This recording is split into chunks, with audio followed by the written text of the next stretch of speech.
Good morning and welcome to another episode of Like It or Leave It. It is May 8th. Hope you guys all had a great weekend. I know I did. Got a lot of stuff done. Really enjoyed myself.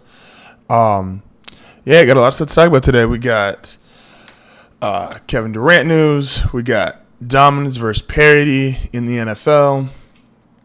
Standings in Major League Baseball and how it's the most unpredictable sport we have. And we got some other news and notes I'd like to talk about in this headline, headline lacking sports world. I might have to change the name of my show because I do talk a lot about how we have no sports headlines. So I might have to change my show to no headlines. We'll see, though. If you think I should change it, leave me a comment down in the comment section. Let me know what you guys think. But first thing we got to talk about.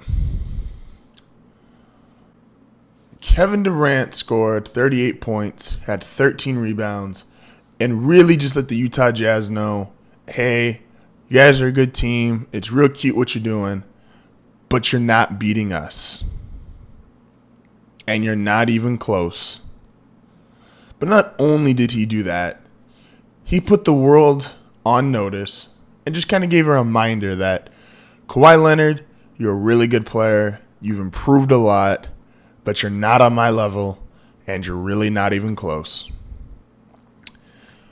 Everybody loves to give LeBron this pass that, LeBron took a step back and let Kyrie Irving take charge, that he could come into his role as a superstar, and LeBron gets, almost otherworldly credit for that achievement. The one thing I've not criticized LeBron for in his defense is just that. I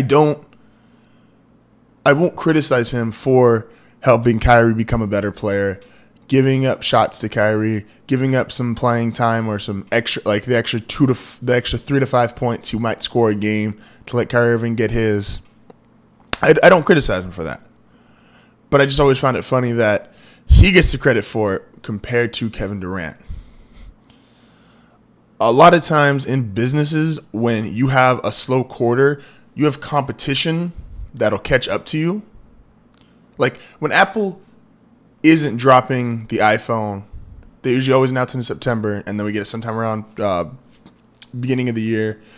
And during the interim, people sometimes are a little down on Apple. If you're not buying music or you're not buying iPads and tablets and stuff, you're kind of like, Apple may not be that great. But as soon as they go back and they drop the iPhone, you remind yourself, that's Apple, that's the best in the business, that's where I'm going. Kevin Durant, he went to Golden State. Yeah, people talked about his efficiency, but his numbers were down a bit. And people started to think, and because Kawhi Leonard has to do so much in San Antonio, his numbers were up. He was the up-and-coming business competing with Apple during their down quarter. And people are like, yeah, Kawhi Leonard is the second best player in the league. He's the best two-way player in the league. Kevin Durant, though, when push comes to shove, is on an entirely different planet. Let me show you something. Reason why I talked about LeBron and Kevin Durant, how they both sacrificed to give up numbers, and they did. And like I said, I'm not here to criticize either for that. I actually think it's more impressive what Durant did than LeBron did. Let me show you some numbers here real quick. In terms of shooting, both were cited, LeBron and Kevin Durant, for their efficiency this year. Stepping back but becoming more efficient. LeBron's shooting percentage went from 52 to 54. And I'll even get you the exact number, 54.8. Kevin Durant's went from 50.5 to 53.7. Bigger jump for Durant. The amount of shots taken per game. So that stepping back, letting the other guy take the charge. Kevin Durant went all the way back from 19.2 shots a game to 16.5. he went back almost 3 shots a game. LeBron went from 18.6 to 18.2. So, did he really step back as much as we think he did? Biggest one, turnovers. You're stepping back. Durant's got to let Curry have the ball, Thompson have the ball, Draymond Green have the ball, LeBron James, Irving, Kevin Love, some of the role players throughout the year. Kevin Durant's turnovers went from 3.5 to 2.2. LeBron's went from 3.3 up to 4.1. The only real stat that LeBron was better than Durant in terms of efficiency was the three-point shot. LeBron's three-point shot went through the roof. But in comparison, Durant's three-point shot and percentages have always been better than LeBron's. This is LeBron's first year of being like a truly legitimate shooter. Durant's always been a good shooter since he came out of Texas. This is LeBron's first year of being in that category, where you can make the case numbers-wise he's a great three-point shooter. I don't think if you go off the eyeball test, I don't believe LeBron's a great three-point shooter, nor does anyone really. But numbers-wise, LeBron's been a better three-point shooter. Kevin Durant is here's my case for him. He is a better offensive player than Kawhi Leonard. He's not as good a defensive player, but he's more efficient. He has otherworldly offensive talent. And he's between him and Leonard, if you need 50 points from a guy for that one game, Durant's getting it far before Leonard does. Kevin Durant, in comparison to LeBron, he's a far better offensive player in terms of scoring, getting his own buckets. If you need 50 points, Durant's getting it before LeBron. These numbers here show he was able to step back and become even more efficient than someone like LeBron did. But he won't get the credit like LeBron because we're just on this make LeBron Jordan train in sports, which will come crashing down when they lose in the finals. Durant is the second best player in the league, and it's a far gap between him and Kawhi Leonard, and it's a very close gap between him and LeBron. Right now, Durant and LeBron are in this Mike Trout, Clayton Kershaw type of field, where those two guys are far better than everyone else in the league. It's not fair. There needs to be another league for them to go play, and they're better than everyone. Durant is Apple. Even if he's not dropping the iPhone, he's still better. And because someone catches up to him in a down quarter, when it's time to release the iPhone again, and you're going to see that in the Western Conference Finals and the NBA Finals, you know who you're going to get your phone from. You know who the second best player in the world is. It's that simple.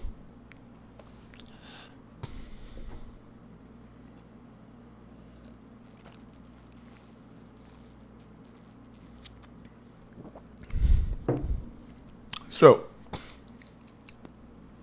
let's get some scores here for you guys real quick before we go on to our next subject. Marlins beat the Mets 7-0. Blue Jays beat the Rays 2-1. Cardinals beat the Braves 6-4. Brewers beat the Pirates 6-2. Orioles over the White Sox 4-0. The Red Sox scored almost more points than the Celtics 17-6. Indians beat the Royals 1-0. Phillies beat the Nationals 6-5, and Rockies over the Diamondbacks 5-2.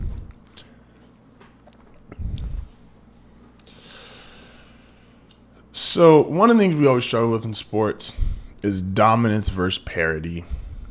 Do we like parity in sports where multiple teams are winning? Most people would tell you yes. They're lying, but they would like to tell you yes. You'd like to say, oh, we want everyone to do well. It's like when parents talk about their kids or they talk about their school classes. They're like, Well, I want to see everyone in the class do well. No, you want your kid to do better. You do. If everyone submits something, if your boss comes and asks you, hey, everyone, you guys got until Friday. I want to see an idea submitted, and whichever idea does the best, that person gets a raise. And you might tell all your friends, good luck, hope your idea does well. But you want your idea to do better. You want the raise. In the NFL, parity and dominance is one of the most misnomered things we have. Just in life, it's a misnomered thing that dominance for parity is a good thing. People want everyone to do well, but you want to be rich. You buy the lotto ticket so you can be wealthy. You want the nice car. You want everyone to have a car, but you want the nice one. I'm going to list off some teams here real quick. These are the teams that have gone to the Super Bowl in the last 10 years. Or 11 years, I apologize. Pittsburgh, Seattle, Indianapolis, Chicago, New York, England, Arizona, New Orleans, Green Bay, Baltimore, San Francisco, Denver, Carolina, and Atlanta. With Pittsburgh going 3 times, Seattle going 3 times, Indianapolis twice, New York twice, New England 4 times, Denver twice. Okay? Let's look at the most popular teams. They take they run these numbers at the end of every year for who's considered the most popular team, and they run a whole bunch of factors. So they have fan attendance at games, jersey sales, merchandise sales, for all the streaming services, who's streaming what games, which games are the most watched on TV, all that kind of stuff. And they give you generally a pretty fair representation of who's actually really popular or not. The Cowboys, number 1, proof that winning doesn't matter. New England's number 2 is tied for second with Green Bay. 4 is Pittsburgh. 5 is Seattle. 6 is Oakland. 7 are the Broncos. 8, the Browns. Real proof that you can just be a shit show and your team will still love you. Your fans will still love you. The Bears are 9. The Eagles are 10. Do you think people like dominance? New England, Green Bay, Pittsburgh, Seattle, the Broncos, and the Bears. 6 of the 10 teams that were on the top 10 most popular teams list have all made it to a Super Bowl in the last 10, 11 years. The Browns are the abnormality and the complete exception to this rule of people like dominant teams. You do. It's okay. You can say it. It's okay to say, I like the better team. I like the better car. I like the nicer house. And really, if the ultimate argument breaker in this, which, by the way, the NFL loves dominance just as much as anyone. Like, don't ever let them tell you that it's better to have these markets and all these other markets doing well. The proof is in the pudding that they don't even like certain markets, which is why teams like the Chargers and the Rams can leave their cities and go to LA, and the Raiders can go to Vegas. Those are global cities. Those are better cities for the NFL. Makes marketing much easier for them.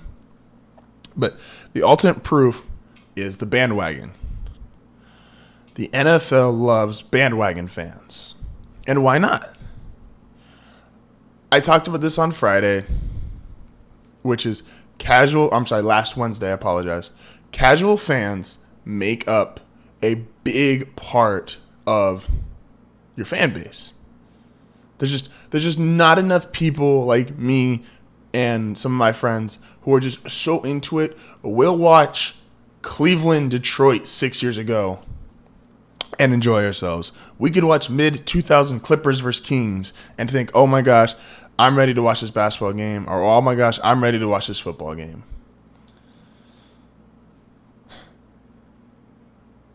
When a team does really well and you get people that bandwagon, and start to like that team, that means they're tuning into the games.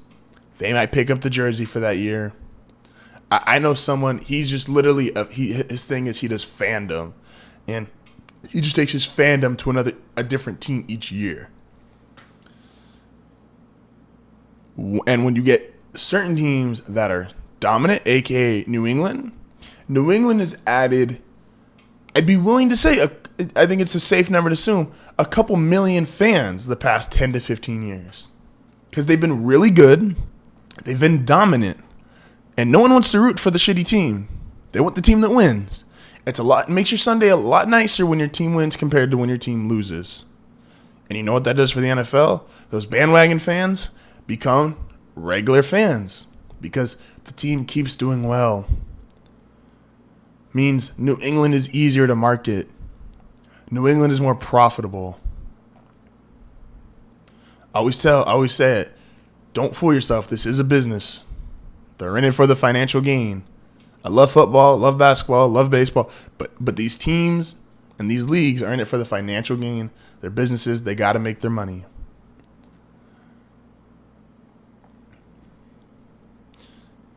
And if you look at it, that's why teams like New England and Seattle, who are historically, and I do mean historically, bad franchises, they're 2 of the 5 most popular teams in the league. I get the Cowboys. That's America's team. That for the most part, that is a historically well-run franchise and just a very iconic team in football. Green Bay, same thing, iconic. Pittsburgh, iconic. Oakland, iconic. Denver, not even to sound like a homer, but Denver sold out every home game since 1970. That's pretty incredible. The Browns, I can't explain that one. The Bears, iconic. Philadelphia, iconic. New England and Seattle, those are kind of bandwagon fan groups made up. But as long as they keep winning, those bandwagons stay on the bandwagon, and that fan base increases. Those jersey sales increase. Merchandise increase. Tickets sold increase. You think the NFL doesn't like dominance?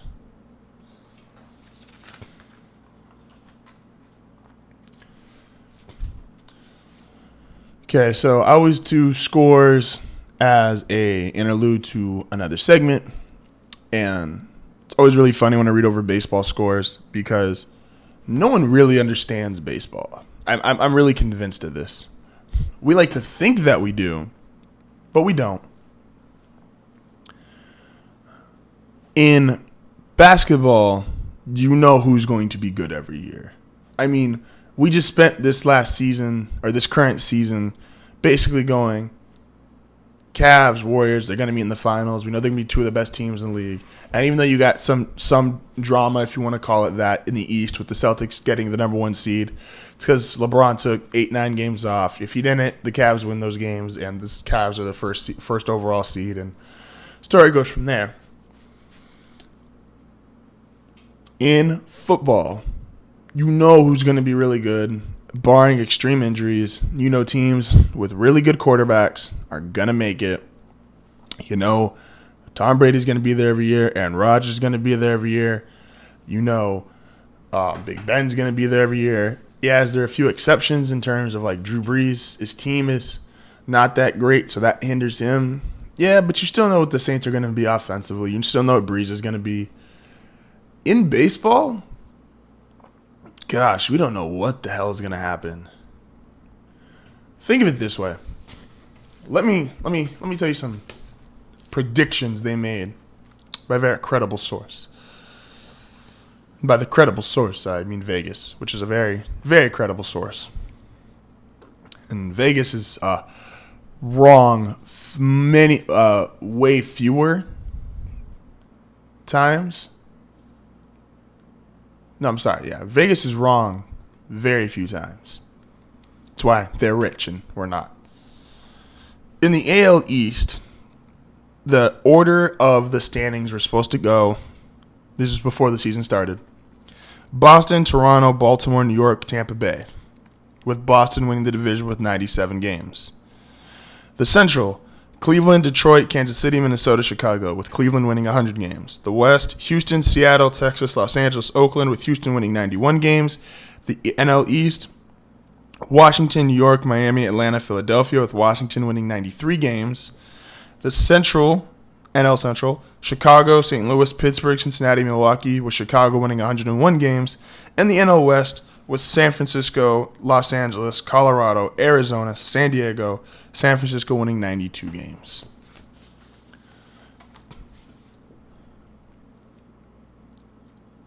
It's really funny in baseball, actually, that the standings and such, and just the way the season rolls out or unveils itself, is completely different than anyone can actually expect.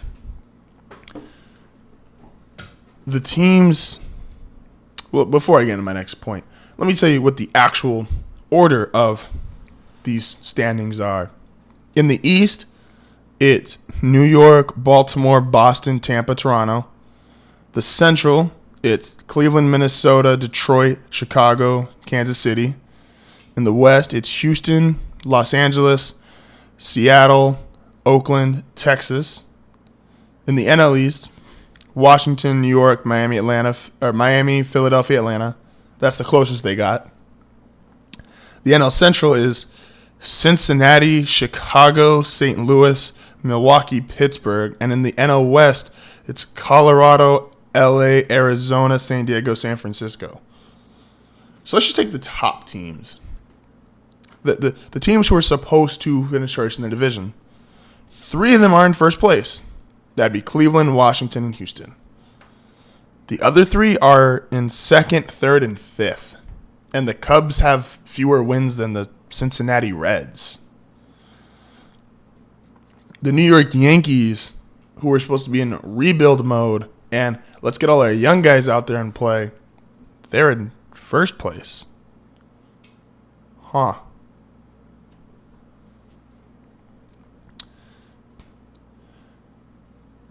In the NL West, the team that's supposed to finish first is currently in last place, that being the Giants.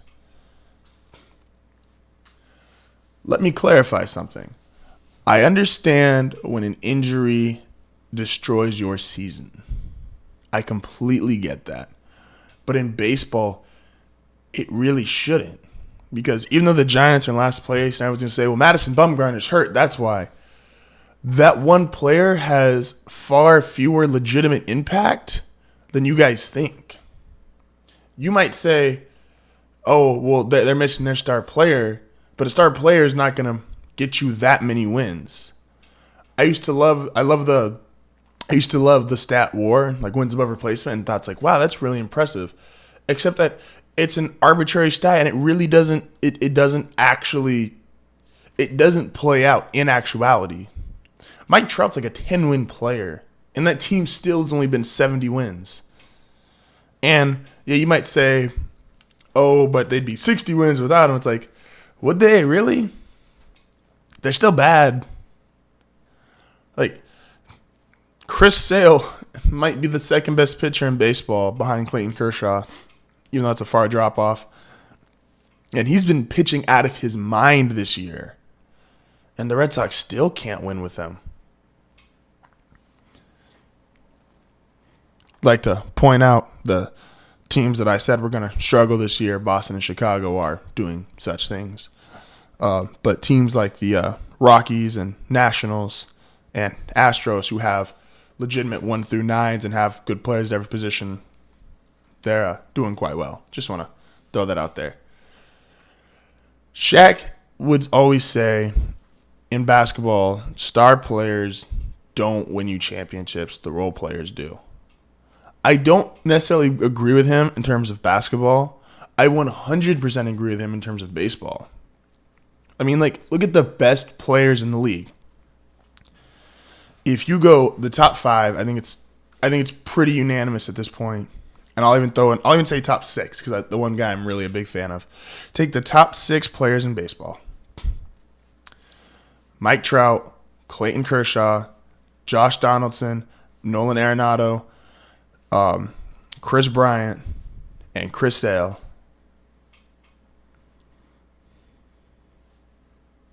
Who's on a first place team?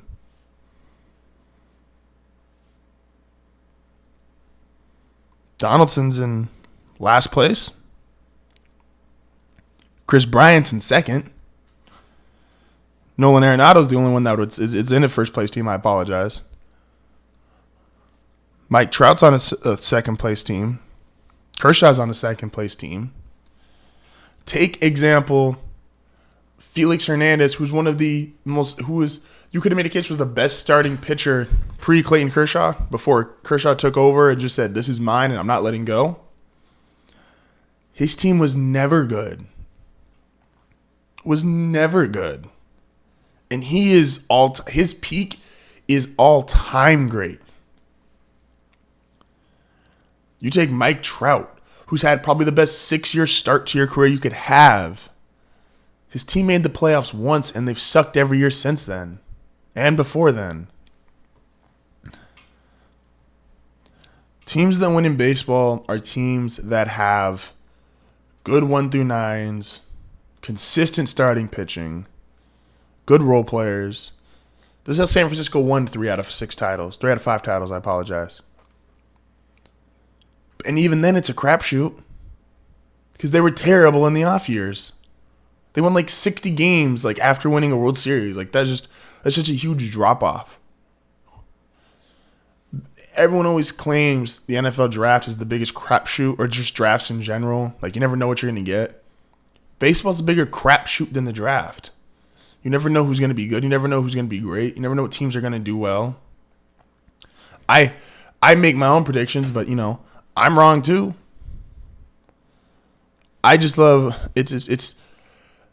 it's the most unpredictable sport we have in the game. Like I said, in the NFL, a great quarterback, that team's going to be good. In the NBA, you got a superstar or two, that team's going to be good.